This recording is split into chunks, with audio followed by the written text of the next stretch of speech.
With the help of Gary Creep of the United States Justice Foundation and the expertise of Jeremiah Films, a whistleblower who has been trying to tell his story for 5 years will finally be heard.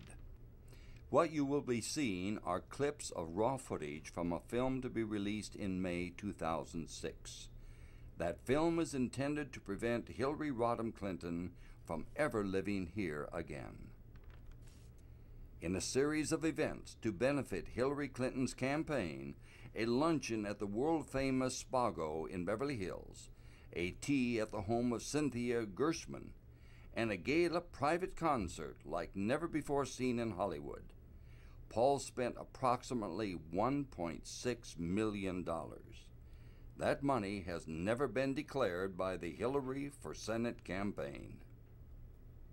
The only reason that I was ultimately coerced to become a multi-million-dollar contributor to the DNC and Hillary's campaign was because Bill Clinton said that if I did that, he would work with me when he left the White House. The only reason I became one of the largest contributors to the Democratic Party in 2000, and by far the largest contributor to Hillary Clinton's Senate campaign, was because that was a condition that Bill Clinton imposed on my employment of him when he left the White House. I had absolutely no interest in the political side of this. It was a purely business decision. The Hollywood Gala farewell tribute to President Clinton became the biggest private concert ever produced in which the public wasn't invited. 8 international headliners performed. It became the major party of the year in Hollywood, and I was in charge of it. And I controlled every aspect of it, including who was invited and where they were seated and who had access to the president. It was the most astonishing event, and I produced a variety of them I've ever been involved with.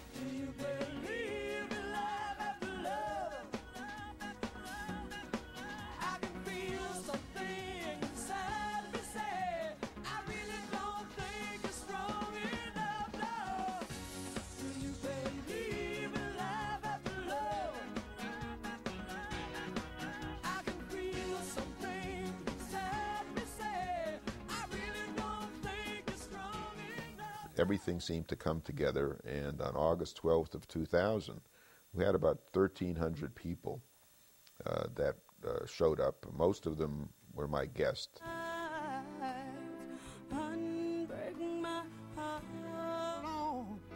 Hold on to what he needs. He give up all his comforts. All of the celebrities were invited by me as my guest, and they didn't pay to come. Everybody else paid $1,000 a seat for the concert and $25,000 a couple for a VIP dinner after the concert. It raised over $1 million. I want to thank Stan Lee and Peter Paul and Aaron Tonkin for their extraordinary hard work and leadership on this. The euphoria from the magical evening lasted a total of 3 days. What was to happen to Peter Paul was something that could only be written in Hollywood. It is almost unbelievable, yet truly Clintonesque. Paul was to become one more of those people around the Clintons who was used and then became inconvenient and a liability. What they said was, oh, who? Peter Paul? Oh, yeah, I think he was a producer of the event. He gave the 2,000, we forgot about it, but we're sending it back. We wouldn't take any money from him. What an absurdity. Everybody knew. But Paul says the Clinton staff told him to go along with the story, and he did. Well, I had no choice. I mean, if you just paid $2 million to have a relationship with some people, you're not going to turn around and call them liars in the Washington Post. Behind the scenes, the Clintons wrote notes expressing their gratitude to Paul. Hillary even asked for more money. On August 24th, campaign finance chairman David Rosen faxed a request to Paul for another $100,000. Before he would donate any more money, Paul needed some assurance that he still had a deal. He demanded a face-to-face meeting with President Clinton. That meeting took place in Los Angeles on September 22nd as the president stepped off Air Force One. The president told him everything was on track. and Paul made a stock transfer of $55,000. They perpetuated the same fraud and omitted the same material information about who the contributor was and how much he gave, so that by the time the third fraudulent FEC report was filed, Hillary was not only fully aware, she was working on a defense with her counsel, who was also fully aware, David Kendall. I have no conception as to why something hasn't been done about that $1.1 million that was not reported. I think what we're seeing here is a corruption of the political process, a corruption of the electoral process, just as we had a corruption of the White House, a corruption of the U.S., of the Attorney General's office, and the corruption just seems to extend to everything. The prosecutor, if you recall, made the statement that Hillary Clinton is not a part of this case. She has no connection with it in any manner whatsoever. You will hear no evidence that Hillary Clinton was involved in any manner whatsoever. He was telling them that they're not going to be he knew that Peter Paul would have testified that she was involved, in fact. And the testimony would have given a reason for Rosen to be doing what he did, that he was working with Hillary Clinton. But he got up there and said, no evidence that she ever was involved in any way whatsoever. That just wasn't true. As far as direct knowledge, I have, as you know, our investigation did not include Hillary. Our investigation was solely of Bill Clinton. So Hillary was kind of on the outside. However, she was right in the middle of everything that was going on. Travelgate was her idea. Livingstone was brought in by Hillary. The Travelgate was a disgrace. Not only did they take the job away from Billy Dale, they contrived to have him indicted on a false charge. That's, you know, that in itself is an abuse of the office. And wasn't it Hillary who suddenly found all those billing records that apparently dropped out of the ceiling one day when the heat was coming on pretty heavy? All of these things, it's an ongoing movement, and it just keeps going, it just keeps getting worse.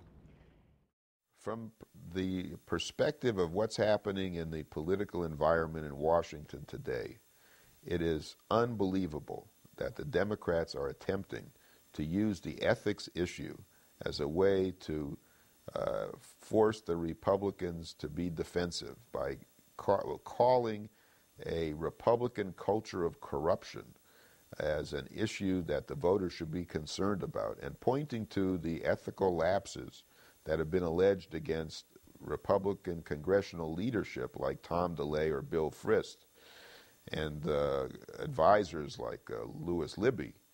What the Democrats are doing effectively is ignoring the institutionalization in their own party leadership of corruption of a magnitude that dwarfs any ethical issues that are being addressed to the Republicans. When you consider, in my case alone, and this is my own personal knowledge without anything else, that two chairmen of the Democratic Party conspired with a president and a senator to induce, cover up, and then obstruct the investigation of a multi-million-dollar contribution to the DNC and the leading senator from the Democratic Party today, then how can you compare that in the scale of magnitude in terms of corruption of the hierarchy of a political party with the actions of a few individual Republicans?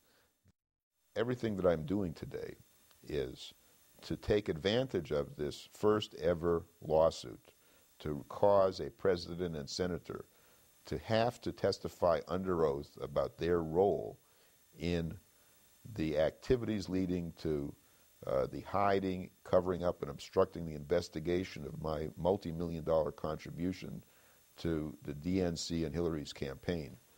My experience with Hillary Rodham Clinton and my new understanding of the threat that she poses to the American people and our American government as she attempts to obtain the highest office in this country. It's essentially important that the people know who she is and what her objectives are. I've come to believe, after the experience I've had with her, that she is the most pernicious threat and the most dangerous threat to our liberties that's ever been posed by any political leader that I'm aware of.